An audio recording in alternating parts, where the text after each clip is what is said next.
going to take you inside what's been called the Super Bowl of crafting. We follow some DIY entrepreneurs as they turn up for the pressure-filled opportunity of a lifetime. Who will come out on top? Here's ABC's chief business and economics correspondent, Rebecca Jarvis. Hey guys, it's Sandra here, and I'm here in my studio. Meet 16-year-old Xandra Cunningham, 10th grader by day, after school and on weekends, budding beauty entrepreneur. This is where all the magic happens. This is where all the orders fulfilled. Tonight, she's packing up her homemade exfoliators and body scrubs. See you when I get there. Bye.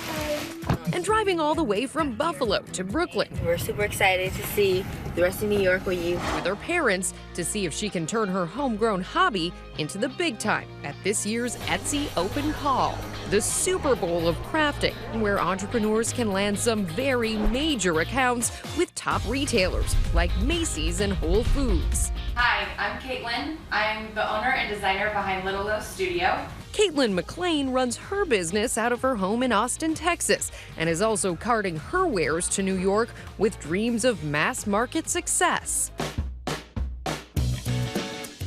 How difficult was it for the people who are here today presenting their products to get here? But we had the very hard job of picking between 1,400 people and choosing only 36 that could be here today. And those people who are presenting here today, what's at stake? They could get purchase orders from these retailers. This is a game changer for a lot of companies. It really is. Etsy, home to 1.7 million active sellers with over 35 million items for sale, can mean very hefty business for sellers like these. This man has sold 6,000 wooden cake toppers with prices ranging from $27 to $500. This lady, 6,000 doormats priced up to $62 each. And this guy, a whopping 19,000 of his whimsical art prints, costing up to $395 on the site. Open Call is officially beginning. A contract with one of these mega stores can take it even further. You should be so proud. These DIY business owners are selling everything from cheese boards to kids' costumes. Paging Bjork at the 2001 Oscars, anyone? We caught up with Amy from Whole Foods and Patrick from Paper Source to find out what they'll be looking for. What does it take for companies that are on Etsy to get into a store like Whole Foods? We see products every day, so it really helps to get to know everyone and hear their story. These are the new colors for fall. What's been great about being here is that virtually everybody I've met here is representing some type of product that is truly that unique, handmade, artisanal. Caitlin, our seller from Austin, knows how much is at stake. What does it mean to get your company in front of these companies, these big businesses? I think it's major. It's really hard to build those personal relationships. So having this one-on-one with those buyers and putting a face behind the name has been so valuable to me. This is a real-world Shark Tank. Kind of, yeah. Little Low Studios charges $450 for one of their homemade cards. And with the golden purchase order on the line, Caitlin prepares to pitch Little Low Studios. Cue the Shark Tank music.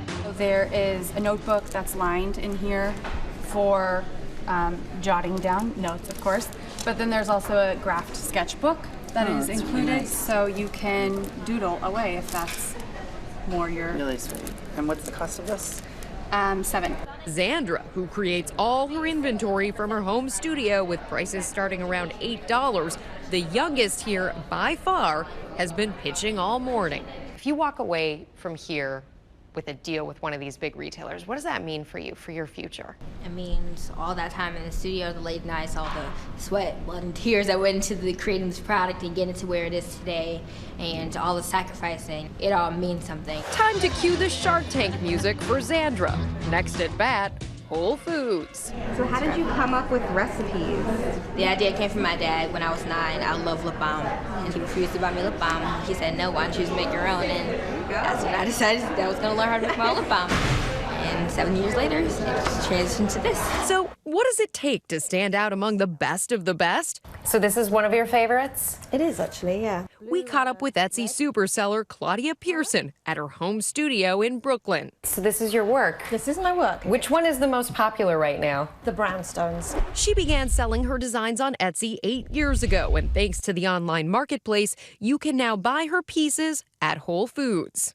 So this is your job? Yes, full-time job. And When did it become your job? I illustrated for a living 25 years ago, and the product line started in 2008. That's when I opened my Etsy shop. Back at the open call, the judges are ready to deliberate after hours of pitches. What are the standouts? Zandra's a standout because of her ingenuity and her just being this prodigy She's at a young 16. age. She's 16. She's a standout. And now, the moment they've all been waiting for. Little low. Come on up here. This person is demonstrating an amazing ability at a very young age to go after her dream and inspire girls to feel comfortable in their own skin. So we are so excited to be carrying Zandra.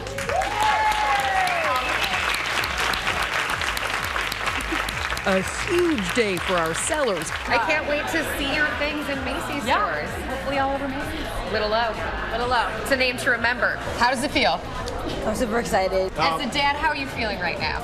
And a mom, how are you feeling right now? I want to do laps around Etsy. I am like over the moon excited for her. It is fantastic. All of her work, resiliency, all pays off. For Nightline, I'm Rebecca Jarvis in Brooklyn.